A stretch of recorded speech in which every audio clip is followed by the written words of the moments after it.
Hi நண்பர்களே, இன்றைக்கி morning பிரேக்ஃபாஸ்ட்டுக்கு என்ன பிளான் பண்ணலாம் அப்படின்னு பார்க்கும்போது ரவை தோசை தான் பிளான் பண்ணேன்.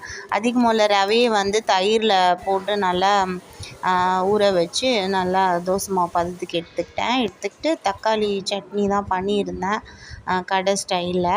அப்புறம் தோசைக்கல்ல ரவையை போட்டு நல்லா ஸ்ப்ரெட் பண்ணி எண்ணெய் ஊற்றி நல்லா கிறிஸ்பானதுக்கப்புறம் எடுத்துட்டு நல்லா சாரமான ஒரு தக்காளி சட்னி ரெஸ்டாரண்ட் ஸ்டைலில் இருக்கும் டேஸ்ட்டு. ஸோ அதுதான் பண்ணியிருந்தேன்.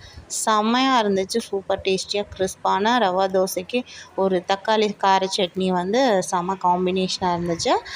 மதியானம் லஞ்சுக்கு என்ன பிளான் பண்ணியிருந்தேன் அப்படின்னா ஒயிட் ரைஸ் வித் இந்த கருணக்கிழங்கு குழம்பு பண்ணிவிட்டு புளிக்குழம்பு மாதிரி வச்சுட்டு அதையே கொஞ்சம் ஃப்ரை பண்ணிட்டேன். இது கொஞ்சம் மீன் குழம்பு டேஸ்ட்டுக்கு தான் பண்ணியிருந்தேன். அப்புறம் கருணக்கிழங்கு ஃப்ரை. நீங்கள் என்ன சாப்பிட்டீங்கன்னு கமெண்ட் பண்ணுங்கள்.